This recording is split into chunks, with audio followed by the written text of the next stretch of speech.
HarperCollins and HarperAudio present Surreal, The Extraordinary Life of Gala Dalí by Michele Gerber Klein. Read by Derek Perkins. To Michael Ward Stout, whose idea this was, and to my father, who taught me French. Prologue. Princess of the Forest. The lion cub curled up in her lap. He started to purr. Gala could hear the reporters and photographers outside the ballroom, coughing and shuffling impatiently as they waited to be let in. Salvador carefully adjusted the strap of the unicorn headdress he had spent days making for her.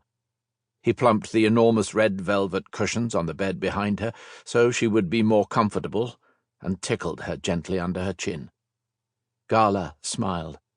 The doors opened. Film cameras started to whir. It was 7 p.m., September 2nd, 1941, in Pebble Beach, California. The ocean breeze smelled of salt and eucalyptus, and the waxing crescent moon hung so low in the warm, clear night sky that it seemed to graze the tops of the trees in the vast pine forest to the land side of the Del Monte, California's most storied hotel. The Dalí's art party was about to begin. Gala and Salvador Dalí checked into the Pembroke Lodge on the Hotel Del Monte's grounds at the beginning of June. They had been in the United States for less than a year. On June 28, 1940, Hitler's troops had invaded Arcachon in the south of France, where they had been working, and the Dalís, like hundreds of thousands of similarly terrified and displaced people from all over Europe, had fled to America as quickly as they could. In their haste, most of their possessions, including valuable canvases, later confiscated by the Germans, had been lost or left behind. With the invasion of France, the art market had imploded. They were homeless, and their future was unsure. Salvador, whose preferred mode of expression was an idiosyncratic mixture of French and Catalan, barely spoke English, and Gala's knowledge of the language was severely limited. Although they were travelling with their patron, the Phelps Dodge heir Edward James, for all intents and purposes they were refugees. The Dalís were not, however, unknown. Two groundbreaking, provocative films Salvador had made with Luis Buñuel, Un Chien Andalou, 1929, and L'Âge d'Or, The Age of Gold, 1930, were respected as important milestones in the history of filmmaking by the American movie industry, which, as 20 million Americans went to the movies each week, was enjoying a golden age of its own. Salvador, who was just 37, had been at the forefront of the art world for more than 10 years.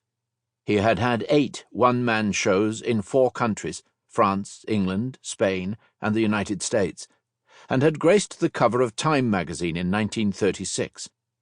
With his signature pomaded black hair and silver-headed cane, he was the avatar of surrealism in America.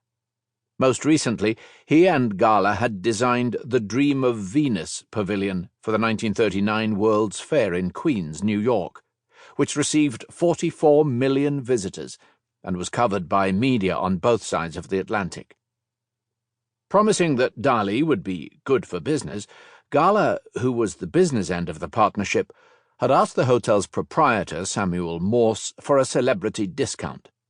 Morse was taken with Gala's hypnotic slanted eyes, described by her first husband, the subversive French poet Paul Éluard, as the colour of old gold.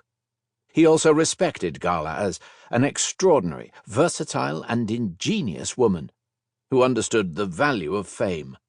He gave the Dalís a free suite with a studio for Salvador. Samuel Morse was the great-nephew of the Samuel Morse who in 1832 invented the Morse code and the telegraph. As the developer of the Monterey Peninsula, he became the 3rd owner of the Del Monte, originally built by Charles Crocker in 1818.